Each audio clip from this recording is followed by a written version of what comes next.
YTN 라디오 김우성의 생생경제. 애청자 여러분 안녕하십니까. YTN 뉴스 FM 김우성 PD입니다. 제2의 국민건강보험이라고 일컫는 실손보험. 가입 규모만큼이나 비용이나 전체적인 보험액도 큽니다. 가입자 확대를 위한 정책 또 방향 덕분에 오히려 가입자의 부담도 커진 상황이죠. 정부가 실손 의료보험 인하를 추진하고 있습니다. 연세대 정영선 교수 연결해서 관련 이야기 나눠봅니다. 오늘 경제 톱 이슈는 코리아셀 테스타의 성패 여부, 그리고 김동연 경제부총리에게 무게가 실리는 혁신 성장의 흐름 이야기 짚어드립니다. 두 번째 생생 인터뷰에서는 조금 특별한 손님 스튜디오에 모셨습니다. 바로 신용보증재단 중앙회 김순철 이사장인데요. 금융사각지대, 소상공인, 서민금융을 위한 곳인데 정작은 모르는 분들이 더 많습니다. 오늘 자세한 정보 그리고 조금 어렵고 복잡했던 지원금융체계들 좀 더 쉽게 접할 수 있는 기회 열어드립니다. 경제소리, 오늘 벌써 고향 떠나시는 분들 지금 있으시죠? 열차 소리와 대합실의 설레임 생각해보면 명절 풍경 날 텐데요. 연휴 맞이 기차역 풍경 김미란 캐스터와 함께 들려드립니다. 2017년 9월 29일 금요일 김우성의 생생경제 지금 출발합니다.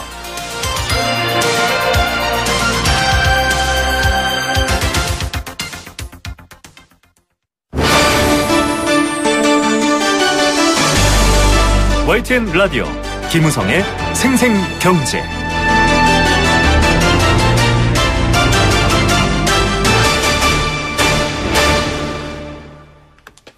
네, 첫 번째 생생 인터뷰입니다. 정부가 내년 상반기 실손의료보험의 가격 인하를 추진하고 있습니다. 보험료 조정 폭도 낮추기로 했고요. 금융위원회가 발표했습니다. 이런 내용을 담은 보험업 감독 규정 개정안을 추진하겠다 이렇게 밝혔습니다. 실손보험의 상품 구조도 근본적으로 개편하고 실손보험금 청구 서류 제출 또 여러 가지 그간 소비자가 불편했던 부분들도 해소하겠다 이렇게 나오고 있습니다. 실손보험 사실 건강보험만큼이나 많은 국민들이 가입해 있습니다. 그래서 미치는 영향이 클 텐데요. 국민들에게 어떤 영향을 미칠지 연세대 보건행정학과 정영선 교수 연결해서 말씀 나눠보겠습니다. 교수님 안녕하십니까? 예, 안녕하십니까? 예, 제2의 국민건강보험이다 이런 여파가 있다 제가 앞서 잠깐 소개를 했는데 이렇게 본격적인 개편 작업에 나서는데 실손보험에 대해서 조금 더 자세히 말씀 부탁드립니다. 예, 실손보험이라는 거는 이제 국민건강보험은 공공보험이고 민영보험 중에서 실제 그 의료의 이용을 확인하고 그 의료 이용에 들어가는 비용을 그 민간보험을 통해서 평상시에 보험료 낸 것을 가지고 병에 걸려서 치료에 대해서 보험금이 지급되는 그런 체계를 실손보험이라고 이렇게 부릅니다. 예, 완전하게 뭐 공보험, 공공보험의 영역에서 의료비 보장을 받는 게 아니기 때문에 국민들이 또 비용을 지불하고 갖고 있습니다. 그런 이유 때문일까요? 이렇게 인하하는 것에 지금 많은 방점이 찍혀 있는데 배경 어떻게 보면 좋을까요? 네, 사실 그 민간보험은 민영보험 또는 민간보험 민영인 만큼 국가가 그 보험료를 결정할 수는 없는데 다만 이제 특히 이제 실손보험 같은 경우는 그게 민간이지만 이제 의료라고 하는 것이 또 공공성을 지니고 있는 측면이 있기 때문에 민간이더라도 일정 부분에 이제 개입을 하는 거고요. 특히 이제 보험료 조정할 때 일정한 그 조정 그 인상률이 크게 생기지 않도록 지금까지는 한 35% 이상은 인상 못하게 하는 그 조정폭을 규제하고 있었습니다. 이 부분을 좀 25%를 낮추겠다, 이런 것이죠. 예, 어떻게 보면, 인상 요인이 좀 있기 때문에 먼저 선제적으로 정부가 부담을 줄이겠다, 이렇게도 보여지는데요. 그런 방식으로 좀 봐도 될까요? 예, 인상 요인이 있다라는 것보다는 이제 그동안 실손보험 쪽에서, 필요 이상으로 보험료 인상이 있었다. 그렇기 때문에 그 부분에 대해서 좀 낮춰라라는 판단을 하는 거고, 앞으로 또, 문재인 케어 등등 해서, 낮출 요인이 있을 거니까, 이 부분들을 좀 제한하겠다라고 하는 것이죠. 예, 사실 이 3,300만 건 이상의 계약 건수, 한 분이 여러 개를 든 경우는 손해보험은 좀, 이 실손보험은 좀 다른 케이스이기 때문에 한데, 그 말씀하신 것처럼 도수치료라든가 이 손해율 때문에 보험료 올라가는 부분들도 좀 지켜본다 이런 얘기였는데, 건강보험 보장성 강화도 함께 얘기가 나오고 있습니다. 이 부분은 어떻게 봐야 될까요? 네, 사실 이제 실손보험에 대해서 정부가 나서서 이런 공사 협의체라든지 이런 논의를 하는 것 자체가 이미 이제 아까 말씀드린 대로 의료라고 하는 게 좀 공공적인 성격이 있어요. 그래서 문재인 케어에서도 비급여로 지금까지 많은 국민의 부담이 됐던 거를 이제 급여하겠다라고 하는 것이 이제 지난달에 발표가 됐고 이와 같은 이제 개입이 있게 되는 건데 그만큼 이제 의료라고 하는 것이 완전한 민간의 영역이 아니라고 보는 거죠. 그래서 이렇게 그 문재인 케어에서 그동안 그 실손보험이 주된 대상으로 했던 비급여, 즉 건강보험에서 네. 커버해주지 않는 의료비를 이제 대부분 다 건강보험에서 공보험에서 해주겠다고 한다 그러면 민간보험에서 보험금으로 지불해야 될 부분들이 적어지지 않느냐. 네. 그렇다면은 평상시에 낮춰라. 내는 보험료를 줄여야 한다라고 이제 정부가 보는 거죠. 예, 사실 지금까지 우리나라의 건강보험이 조금 저부담, 저보장 이렇게 얘기되기도 했는데요. 그러면 네. 조금 보장이 올라가는 만큼 민간 영역에서 그간 받았던 보험료는 낮춰라 이런 논리다 이런 말씀이시군요. 네, 크게 보면 그렇게 돼 있습니다. 정확히. 예. 네. 자, 이런 방식의 여러 가지 부담 인하, 결국은 뭐 소득 증대라는 큰 경제 정책 틀하고도 맞아 떨어져 있을 텐데요. 네. 어떤 정도로 체감이 될까 좀 궁금합니다. 지금 말씀하셨다시피 이 25%로 낮추는 보험업 감독 규정이 있다라고 교수님도 소개해 주셨는데 어느 정도 네. 체감이 될까요, 교수님? 네, 글쎄요, 이제 사실은 정부가 뭘 하겠다라고 얘기를 하는 단계가 이번에 발표도 지금 보니까 네. 내년 4월부터 이렇게 얘기가 나오는데 네네. 실제 이제 그 과정에서 또 실손보험 업계도 나름대로 할 얘기가 있을 거고 네. 뭐 이렇게 하다 보면은 뭐 조정이 그 정부가 원하는 대로 뭐 간다는 보장도 그렇게 뚜렷이 있는 건 아니죠. 네네. 그러나 이제 정부가 강력하게 추진하겠다고 일단 이제 발표가 된 건데 사실 이제 실손보험이라고 하는 것이 그 우리나라는 전 국민이 건강보험에 가입해 있고 건강보험이 주가 되기 때문에 네. 실제로 실손보험이 그 역할이 크지 않습니다. 아, 네. 실제로는. 예, 그럼에도 불구하고 국민들은 이제 혹시라도 건강보험에서 커버해주지 않는 것들의 비용이 그 생계에 영향을 미칠까봐 이제 평상시에 가입을 하는 건데 네네. 사실은 이제 공보험의 역할이 이제 강화되고 우리가 흔히 보장성 강화라고 하는 것인데 그것을 문재인 케어에서는 이제 훨씬 강화했다고 일단 얘기를 하고 있기 때문에 네. 이게 제대로 실현이 된다면 사실은 민영보험, 실손보험의 역할이 축소가 되고 네네. 가입자들도 이제 거기서 나와야 되죠. 예. 사실은 이제 그래서 중요한 거는 강제로 실손보험의 보험료를 인하시키는 것보다는 네네. 이 실손보험이라는 것이 사실 공보험이 제대로 되면 큰 역할이 없기 때문에 국민들이 전 국민이 그 많은 돈들을 평상시에 내면서 이렇게 사실상 그 막상 돈을 받을 때 되면은 정말로 필요한 의료보다는 여러 가지 그 비급여라고 하는 게 되게 네. 필요성이 약한 부분이니까 네네. 그런 거에 대해서 지불을 하고 해서 거기에 돈을 쓰는 그런 거는 바람직하지 않기 때문에 네. 이제 정부로서도 사실은 보험료 인하라고 하는 민간보험의 어떤 민영에 맞지 않는 정책을 강제로 쓰기보다는 진정으로 실손보험의 정확한 실상을 알려서 국민들이 자발적으로 공보험을 중심으로 질병이라든지 이런 것을 대처하는 그런 방식으로 바꿔야 될 겁니다. 공부가 필요한 거죠. 네. 예, 전체적인 이 건강보험의 어떤 공적인 보장성 강화라는 큰 틀을 이해해야 되는 게 맞겠다 이런 생각이 교수님 설명에 들어있는 것 같고요. 뭐 여러 가지 사실 비급여 논란이 컸습니다. 저희가 그 부분만 따로 또 전문가들 소비자단체랑도 얘기를 한 적이 있는데 뭐 도수치료나 MRI 그렇죠. 좀 과도한 부분들이 보험료 상승하고 또 사실은 의료기관들도 좀 유도한다. 물론 지금 의사들은 좀 문재인 케어에 대한 우려도 있고요. 이 비급여 확대에 대한 걱정도 있는 상황이긴 한데 이 부분은 어떻게 봐야 될까요? 비급여. 가장 문제는 네. 이제 실손보험이 비급여로 국민의 부담이 되는 부분들을 그냥 줄여주는 효과만 한다면 실손보험도 역할이 상당히 있는데 네네. 실손보험에서 그러한 상품들이 제대로 시행되는지를 이렇게 판정할 만한 좀 그런 상황이 안 되면서 네. 그런 물건을 만들어서 상품들을 팔았거든요. 네네. 그러다 보니까 뭐 도수치료나 필요 이상의 MRI라든지 뭐 이런 거를 찍는 그런 것들을 커버해 주니까 국민들은 일단 보험료를 냈으니까 혜택을 그런 거라도 받는다. 해서 네. 보상받고자 하는 심리가 있는 거죠. 네. 그런 것을 놓고 나니까 이제 의사들도 당연히 그런 손님이 오면은 그걸 뭐 이용하게 하는 것이 자연스럽고 이렇게 하다 보니까 이제 그런 문제들이 생기게 되는 거죠. 예, 참, 이 부분에 있어서는 또 다른 여러 가지 영역이 얽혀있기 때문에 좀 다시 봐야 될 부분이 있는 것 같습니다. 예. 일단 뭐 40일 정도 규정 개정 예고하고 규제개혁이 심사도 거치고 이렇게 돼 있다고 하는데 사실 일반 국민들은 이런 보건정책에 대한 이해는 좀 부족한데요. 예. 좀 아직도 의견 개선을 통해서 앞서 말씀하신 공적인 어떤 보험 보장의 강화 이런 부분들 조금 더 치밀하게 바뀌겠죠? 어떤 개선이 필요할까요? 전체적으로는 제가 이제 실손보험은 정확하게 그 상황을 알고 가입할 수 있도록 홍보가 필요하다는 말씀도 드렸고. 네네. 이제 공적 섹터들이나 이렇게 해서 할 일은 정확히 이 부분이 어떻게 되는지를 알려면 사실은 민영보험에서는 지금 문제가 되고 실손보험이 자꾸 손해율이 크다고 보험료를 올리는 이유가. 네.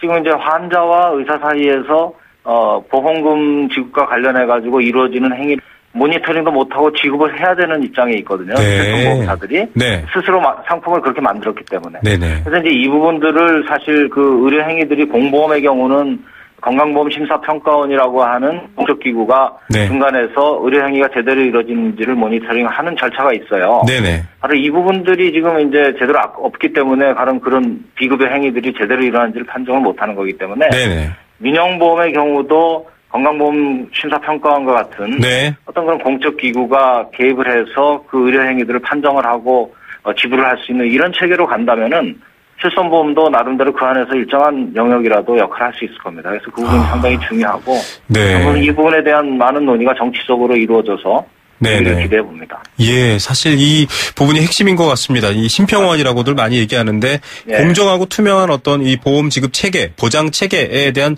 확립이 더 중요하다 이런 말씀이신 것 같네요. 그렇습니다. 예, 교수님 오늘 말씀 감사드립니다. 예, 감사합니다. 네, 연세대 보건행정학과 정형선 교수였습니다. YTN 라디오 김우성의 생생경제. 네, 여러분과 함께 만들어가고 있는 경제, 생생경제입니다. 함께 느끼는 우리 경제 공감사전 매번 열어드리고 있는데요. 듣고 계신 인터뷰 또 여러분들이 경제 뉴스에서 들었던 생각들, 이 프로그램에 대한 의견들 다 좋습니다. 생방송 중에 보내주시면 프로그램 내에서 소개하도록 하겠습니다. 단문 50원, 장문 100원의 정보 이용료 부과됩니다. 샵 0945번 문자로 참여하시면 됩니다. 오늘의 경제 공감사전 주제는 바로 실손보험입니다. 저도 가입돼 있습니다. 실손보험, 실제 발생한 손해액을 책정해서 보상해 주는데요. 전액은 아니고 대개 80%, 60% 뭐 여러 기준이 있습니다. 약제비, 또 치료비, 뭐 여러 가지 또 사항에 따라서 질병에 대한 보상금들이 나오고 있습니다. 예상치 못한 질병이나 어떤 상해로부터 보상을 받는 것 필요하긴 한데 좀 과도하게 많이 보장하려고 하고 그로 인해서 또 많이 가입을 요구하고 또 손해율에 따라서 보험료를 올리고 악순환이 있다 이런 것도 있고요. 앞서 정영선 교수가 얘기한 것처럼 의료 부분의 어떤 공적 보장성 확대 강화라는 측면에서는 조금 엇박자가 나는 부분도 있었죠. 실손보험 아마 방송 듣는 분들도 많이 가입해 있을 텐데요. 어떻게 바뀔까요? 이 비용이 낮춰지는 여러 가지 지금 이 프로세스 여러분들은 어떻게 생각하십니까? 여러분들의 의견도 기다리고 있겠습니다. 네, 생생경제 1부 포스코와 함께했습니다. 캠페인 2개 듣고 이번 주 주요 경제 이슈들 짚어드립니다.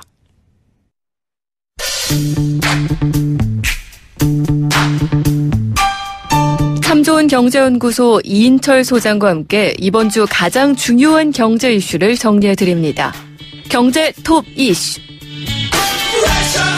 네, 지금 벌써 고향으로 떠난 분들도 계시죠. 마음은 고향을 향하고 있는데 생각은 답답한 경제 상황 지켜보고 계신 분들 많으실 거고요. 또 고향 못 가셨던 서울 시내 자영업자분들 이번 연휴 참 걱정일 텐데요. 관련된 소식들 좀 짚어보는 시간 마련했습니다. 참 좋은 경제연구소 이인철 소장 스튜디오에 나왔습니다. 소장님 안녕하십니까? 예, 안녕하세요. 예, 코리아셀 페스타 이거 지금 뭐 작년에는 좀 반짝 재미 봤고요. 이른바 미국판 블랙 프라이데이 벤치마킹에서 내수 살리겠다고 좀 하는 행사인데 어떻습니까? 좀 가능성이 있을까요?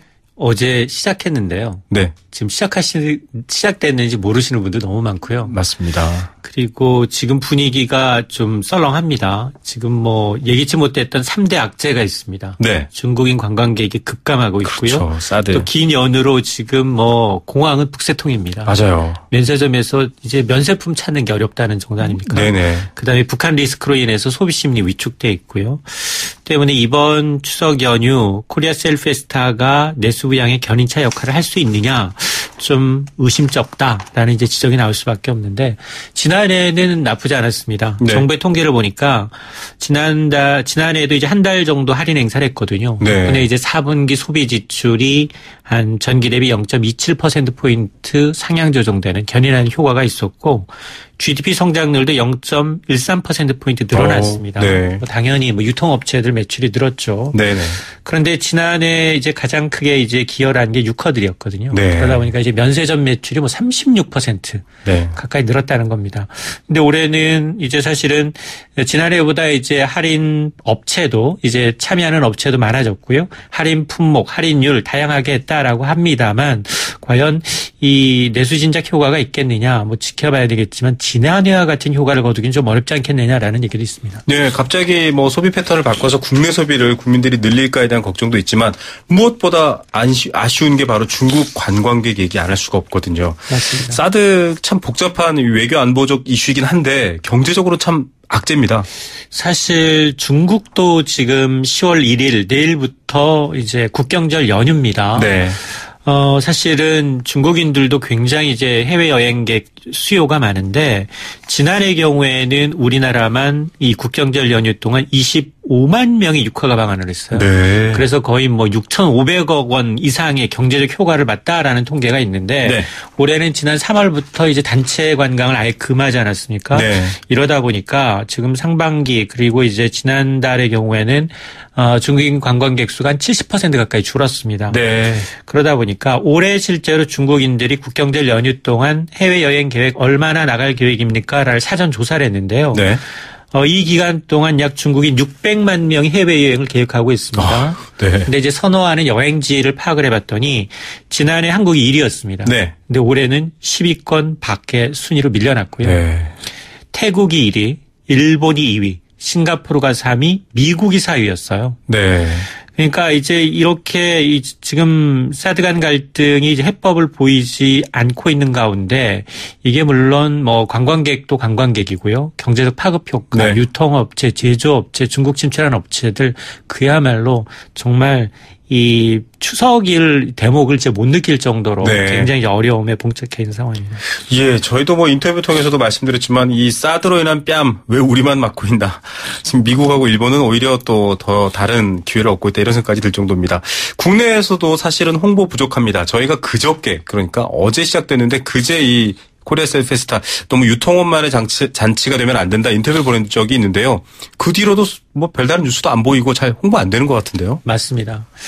사실 홍보도 이제 굉장히 많이 부족을 했고요. 또 뭐 앞서서 이제 미국한 블랙 프라이데이를 벤치마킹했다는데 왜 이 정도냐라고 이제 하소연하는 목소리가 많은데요. 네. 사실은 지난해에 이어서 두 번째지 않습니까? 네. 그러면 어느 정도 지난해 드러났던 문제점을 좀 보완하고 이러고 이제 홍보를 좀 제대로 해야 되는데 사실상 이제 소비자들도 모르는 행사가 되어버렸다라는 겁니다. 네. 이번 행사의 취지가 이제 국내 소비를 진작시키고 외국인 관광객을 유치하기 위해서 마련한 행사라면 적어도 이제 축제라는 명칭은 좀 무색하지 않을 정도로 준비가 돼 있어야 되는데 네. 참여 기업 수도 들쑥날쑥하고요. 그리고 자동차 업체들은 행사 시작 이틀, 3일 전까지도 행사 참여 여부를 고민했다는 겁니다. 네. 그러다 보니까 사실 이런 이제 뭐 물론 올해 같은 경우에는 이제 지난해는 정부 주도였고요. 올해는 민간 주도로 행사 주체가 바뀌었습니다. 네. 그럼에도 불구하고 긴 안목에서 행사를 좀 일관되게 홍보하는 게 얼마나 중요한지 그래야지 이제 이런 행사가 이제 내년 후내년에 대한 기대감이 커질 수 있거든요. 네. 근데 이제 그렇지 못한 점은 굉장히 뼈아픈 대목입니다. 예, 정말 이 지금 방송 듣고 계신 자영업자분들도 소상공인분들 많으신데 좀 제발 그분들이 이 행사 덕분에라는 말이 나왔으면 좋겠습니다. 자, 이번에는 혁신성장 이야기 준비해 보겠습니다. 혁신성장. 이 굉장히 정부가 경제정책 할 때 말들을 잘 만들어내고 많이 만들어냅니다. 혁신성장이 뭔가요? 어려워요. 개념이 모호합니다. 네. 사실 사실 장미 대선 때문에 현 정부는 5월 10일 출범을 하지 않았습니까? 네네. 그러다 보니까 이제 벌써 5개월째 접어들었는데 그동안 이제 새 정부의 정책 기조하면 제2노믹스로 대변되는 소득 주도 성장이었습니다. 네. 뭐 비정규직의 정규직화, 최저임금을 인상하는 등 뭐 가계소득이 늘어야 소비가 늘고 경제가 성장하는 선순환이 이루어질 수 있다. 즉 분배 중심의 성장 정책이었거든요. 네. 그러면서 모든 역량을 뭐 일자리 창출에 쏟아부었습니다. 네. 11조 원 규모의 일자리 추경까지 해서 우여곡절 끝에 뭐 단행을 했는데 결과는 어떻습니까? 지금 추경 집행했는데 지난달 청년 실업률은 18년 만에 네. 최악입니다. 최악이라는 소리 나오죠. 또 성장률은 어떻습니까? 추경 감안하면 3% 성장 가능하다라고 정부가 얘기했습니다만 이거 달성 못할 수도 있다라는 네. 거고요. 그래서 그동안 늘 지적을 받았던 게 정책의 방향성에 대해서는 공감하면서도 성장 전략이 부재하지 않냐라는 네. 지적이 있다는 겁니다. 맞습니다. 그래서 이런 혁신 성장을 통해서 경제 파이를 키우겠다라는 건데 한마디로 소득주도 성장으로 국민들의 어떤 지갑을 채워줬다면 네. 혁신 성장으로 그 지갑 지갑을 채울 수 있는 돈을 벌게 하겠다라는 취지거든요. 네. 그러니까 혁신성장이 그동안 이제 대기업 위주 이런 이제 이 대기업 위주의 성장 정책이 아니라 규제를 좀 완화하고 중소 벤처기업 활성화를 통해서 이 저성장에 빠진 우리 경제의 활력을 좀 불어넣겠다라는 겁니다. 예. 사실 뭐 부동산에서도 수요냐 공급이냐 논란이 있지만은 여러 가지 면에서 공급, 즉 기업 활동과 전체적인 경제 구조에 대한 측면을 보고 있다 이런 생각이 드는데요. 이 이야기하면서 주목받는 분이 바로 김동연 경제부총리입니다. 김동연 패싱이라는 이야기도 사실 심심찮게 뉴스에 나왔는데 이제 좀 그런 말 사라지겠네요. 사실 이 혁신성장을 가장 먼저 얘기한 건 김동연 경제부총리입니다. 지난 네. 6월 이제 인사청문회 때부터 혁신성장의 중요성을 강조해 왔거든요. 당시에 이제 인사청문회에서 이런 이 소득주도 성장과 혁신성장이라는 이 양날개가 우리 경제에 모두 이제 필요하다라는 게 이제 김 부총리 지론이었습니다. 네, 맞습니다. 사실 그동안 이제 청와대 특히나 이제 장하성 정책실장이라든가 김수현 사회수석을 중심으로 청와대가 정책을 좀 주도했지 않느냐 그러면서 무늬만 경제부총리다라는 얘기가 있어 왔는데요. 네.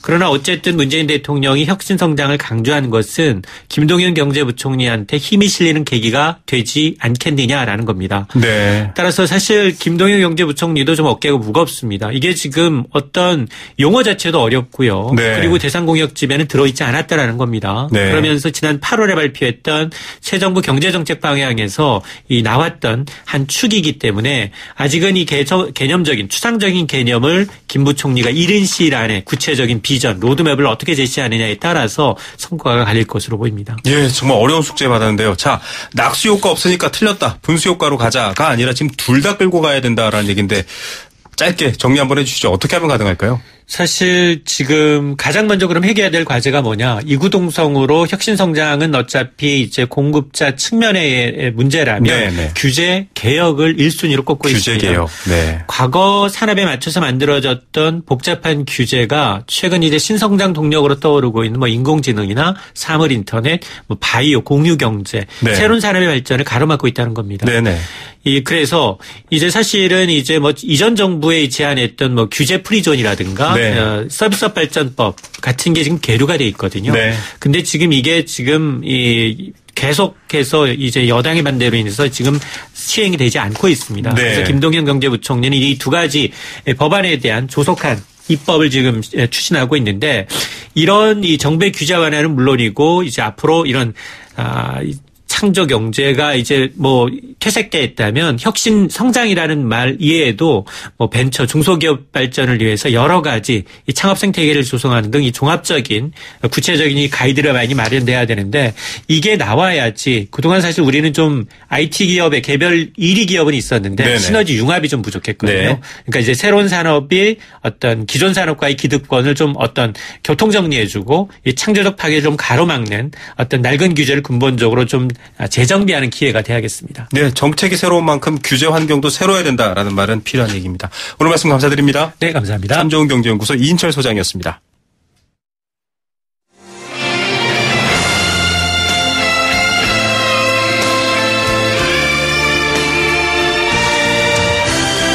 YTN 라디오 김우성의 생생경제 더불어 함께 살아가는 삶 그리고 더 나은 삶을 꿈꾸는 시간 오후에 만나는 싱싱한 라디오 경제 김우성의 생생경제가 대한민국 경제를 지키는 여러분과 지금 함께하고 있습니다.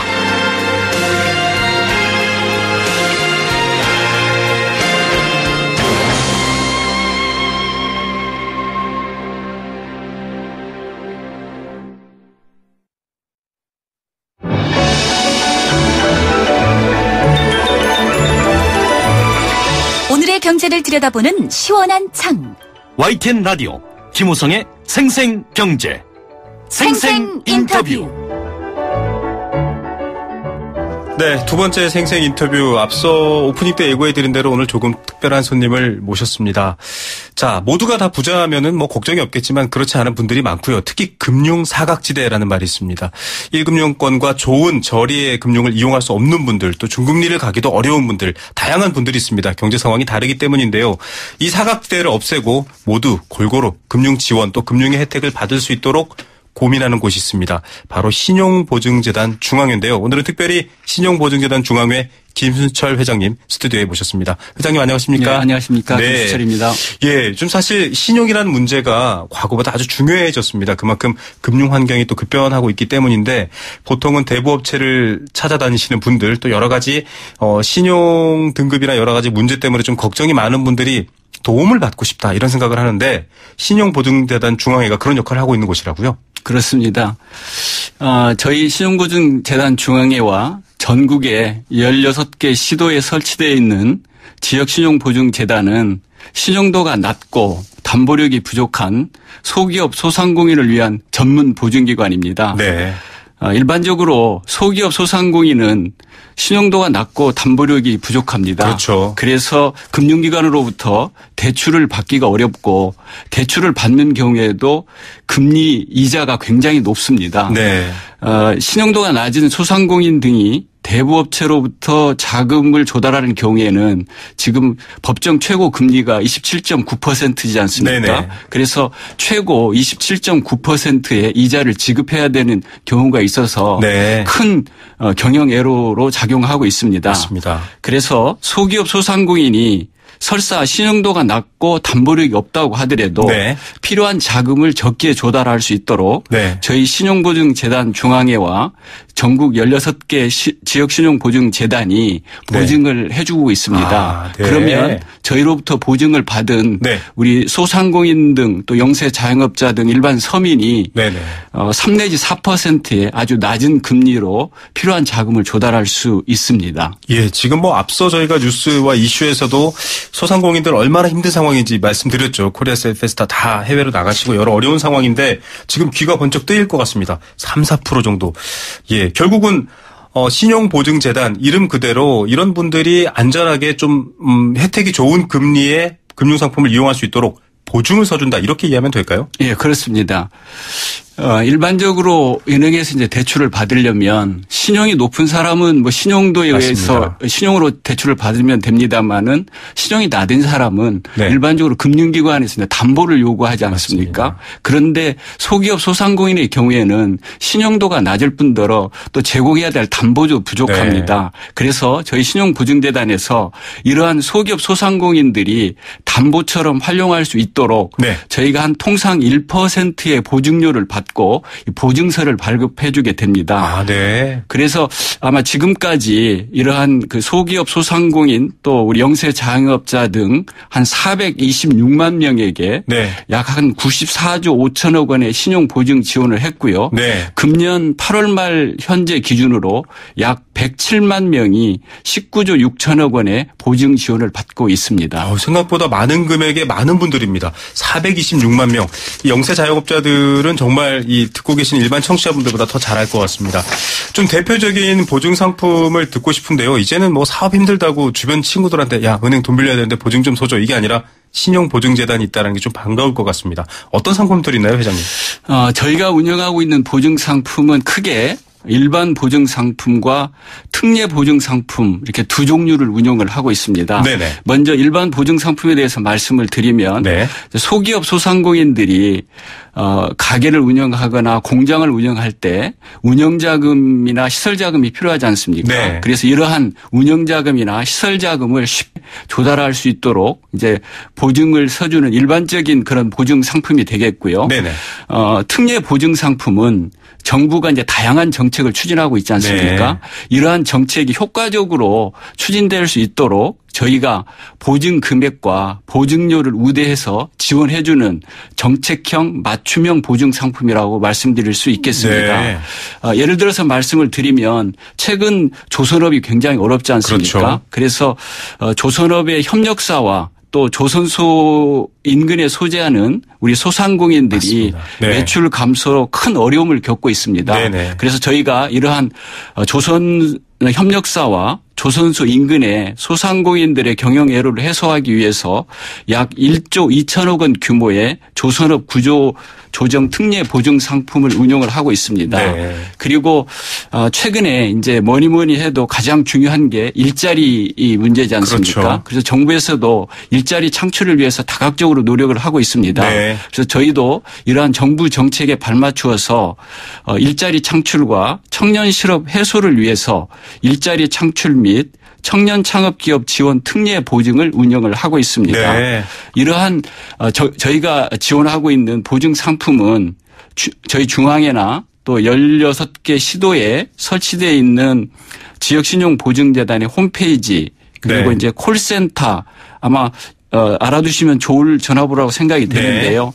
네. 1588에 7365를 통해서 구체적인 상품을 확인하고 상담하실 수 있습니다. 예. 1588-7365. 지금 메모하시는 분들도 있을 것 같은데요. 젊은이들도 창업하고 주변에 창업하시는 분들이 많은데 사실은 창업 경험이 없거나 경제 활동이 없으면은 뭐 여러 가지 금리도 비싸고 불리할 텐데 이렇게 신용보증재단에서 이런 것들까지 특례 보증으로 도와주고 있다라는 얘기 했습니다. 또 요즘 뭐 여러 가지 금융이라든지 이런 쪽에서 모바일이 대세지 않습니까? 그렇습니다. 역시 신용보증재단도 모바일로도 지원하고 여러 가지 서비스를 제공한다고요?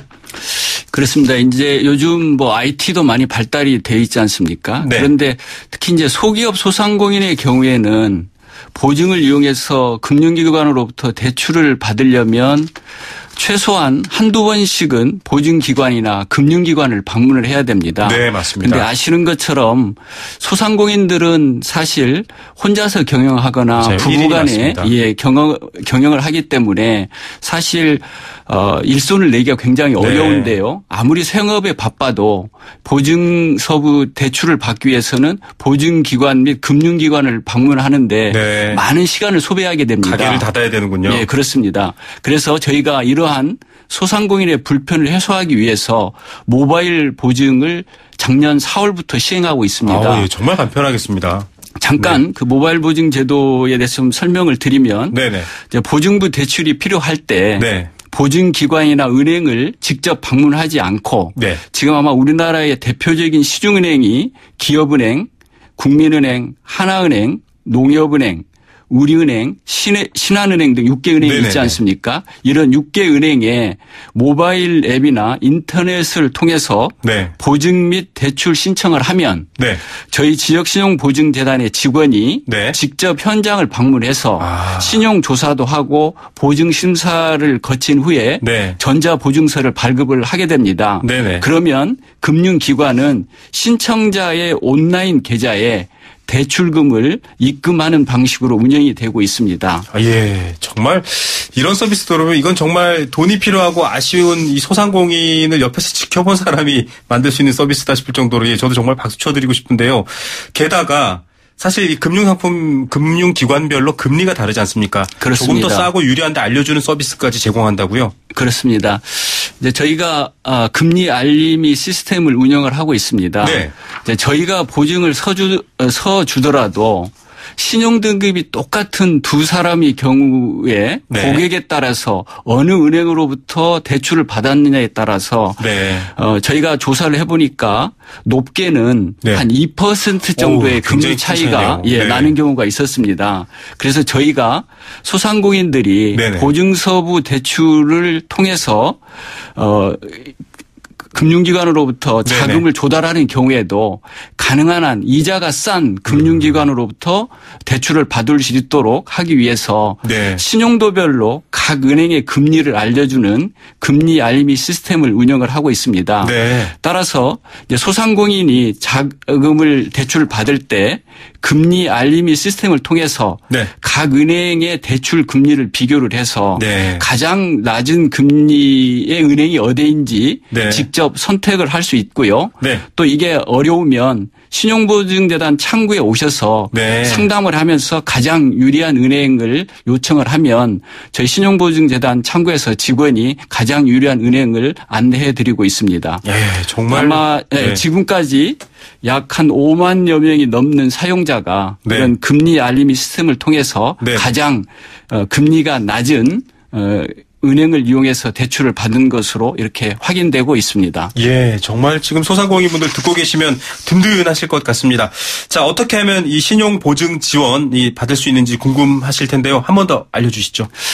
우선 그 16개 시도에 설립되어 있는 예를 들면 경기 신용보증재단, 서울 신용보증재단 등 각 지역 신용보증재단에 네. 본 지점을 직접 방문하시거나 방문이 어려울 때는 앞서 말씀드린 콜센터 1588-7365를 통해서 전화로 상담을 받으실 수 있고 네. 필요한 서류도 안내를 받으실 수 있습니다.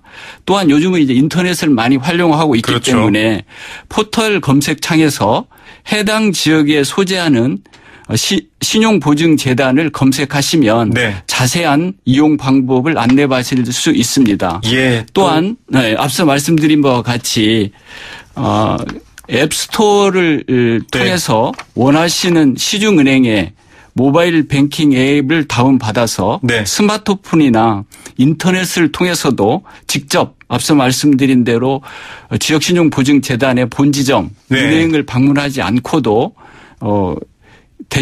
보증부 대출을 받을 수 있습니다. 예, 정말 이 정도면 다 갖췄다라고 할 만하네요. 끝으로 좀 짧게 앞으로 이 신용보증재단 중앙에 좋은 일 많이 하고 계신데요. 어떤 것들 좀 더 신경 쓸지 말씀해 주시죠. 저희 신용보증재단의 비전이 소상공인과 서민의 행복을 보증하는 최고의 금융 파트너입니다. 네. 그래서 저희가 소상공인과 서민의 행복을 보증하는 최고의 금융 파트너가 될 수 있도록 네. 경제 여건이 그때그때 또 변하고 네. 정부 정책도 새로운 정책이 이제 추가되는 경우가 있지 않습니까? 네네. 그래서 이러한 경제 여건의 변화나 정부 정책의 방향에 맞추어서 실제 현장에서 소기업이나 소상공인들이 필요로 하는 그런 맞춤형 보증 상품을 지속적으로 확대해 나가겠습니다. 네. 이와 함께 우리 고객들이 보증 상품을 보다 손쉽고 편리하게 이용할 수 있도록 신청 서류를 최소화해 나가고 있는데 네. 이러한 제도 개선도 앞으로 지속해 나가겠습니다.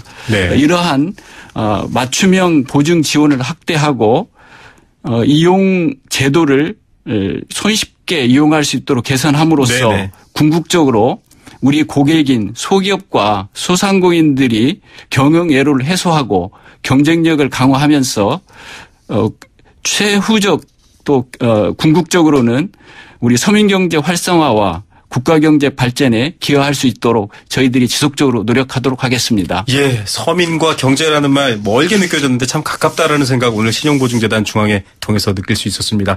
신용보증재단 중앙회 김순철 회장이었습니다. 감사합니다. 네, 감사합니다.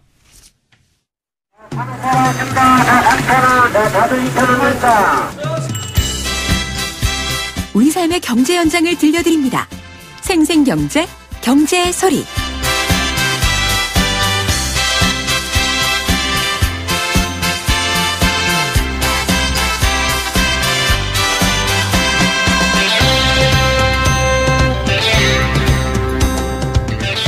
오늘 방송에서 이 얘기 되게 제가 자주 해드리는 것 같습니다. 지금 고향으로 가고 계신가요? 네. 명절을 앞둔 금요일 경제의 소리 김미란 캐스터와 함께합니다. 안녕하십니까? 네, 안녕하세요. 예, 이 명절이랑 관련된 곳 갔다 오셨죠? 네, 이제 손꼽아 기다리던 추석 연휴에 여행 가시는 분들 많으실 텐데요. 네. 하지만 이제 한껏 오른 항공권이나 숙박 비용이 부담이 큽니다. 네. 네, 그래서 국내 여행을 아주 저렴한 비용으로 즐길 수 있는 기차 여행이 있다고 해서 서울역을 찾아갔습니다. 먼저 역사 풍경을 소리로 만나보시죠. 약 3시 19분 부산로는 KTX 254 연차가 곧 출발합니다. 승차권을 구입한 고객께서는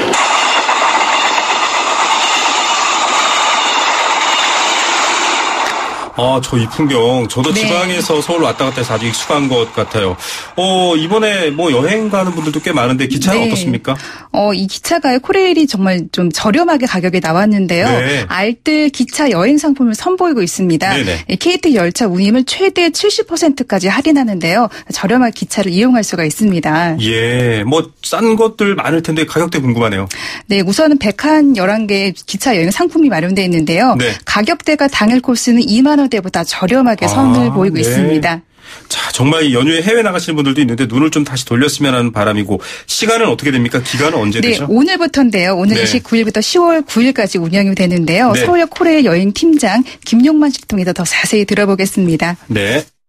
실제 이번에 보니까 최장기 그 추석 연휴 기간을 맞이했는데 최대한 많이 할인을 해서 그걸 이제 상품과 같이 이렇게 결합을 시켜서 국민들에게 저렴하게 여행할 수 있는 기회를 제공해 드리고자 이번 상품을 기획하게 되었습니다. 추석 연휴 특화 여행 패키지 이렇게 이름을 했고요. KTX 요금은 최대한 70%까지 저렴하게 이렇게 운영을 하고 있습니다. 그리고 이제 KTX하고 여행 일정도 그 협력사나 현지에 있는 그 관광지하고 협의를 해서 최대한 네. 아니 목소리도 정말 자신감 있게 상품 소개해 주고 계십니다. 네. 어떤 지역들이죠?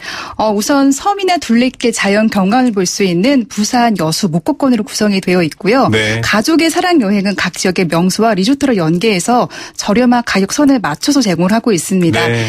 국내 여행 티켓을 다시 구하기 위해서 서울역 광장이 북적이고 있는데요. 시민들은 어떻게 연휴를 보낼 계획인지 만나봤습니다. 네.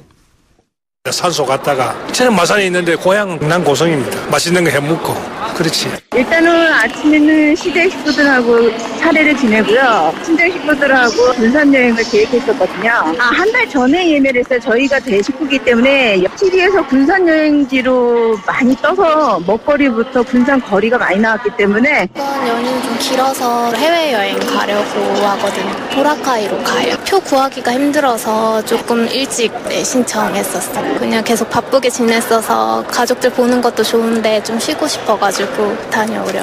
뭐 해외 쪽으로도 자주 가보지만은 특별 연휴 기간이 긴 쪽에는 아무래도 사람들이 많이 붐비고. 네, 정말 계획들이 많으시고요. 지금 마음이랑도 비슷할 것 같아요. 렌트카 예약 같은 것도 또 꽉 차고 비용도 비싼데 같이 좀 저렴하게 할 수 있다고요? 네, 이번에 KTX와 카쉐어링 협력을 해서 KTX 딜카 상품을 출시했습니다. 네. 최대 70%까지 할인된 비용으로 여행지에서 딜카를 이용할 수가 있는데요. 6시간 기준으로 해서 준준형 자동차는 15,200원이고요. 우와. 9시간 기준은 19,200원에 이용이 가능합니다. 이 KTX 12개 역사에서 딜카를 편리하게 이용할 수 있고 또 받고 반납할 수가 있는데요. 네. 코레일톡 앱과 딜카 애플리케이션을 통해서 예약이 가능합니다. 예, 정말 해외로 가시는 마음도 이해는 되지만 내수 또 소상공인 생각하면 이런 것들 참 도움되겠네요.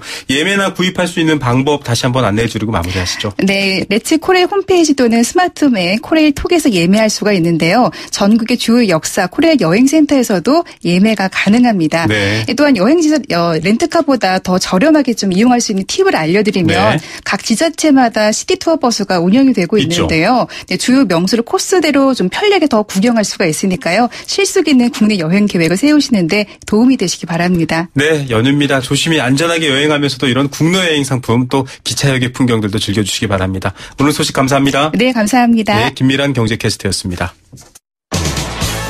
네, 생생경제 포스코와 함께했습니다. 6817님, YTN 라디오는 내 비타민 이렇게 문자 주셨는데요. 주말에도 연휴에도 YTN 라디오 비타민처럼 계속됩니다. 함께해 주시기 바랍니다. 월요일 오후 3시 10분에 찾아옵니다. 김우성의 생생경제였습니다.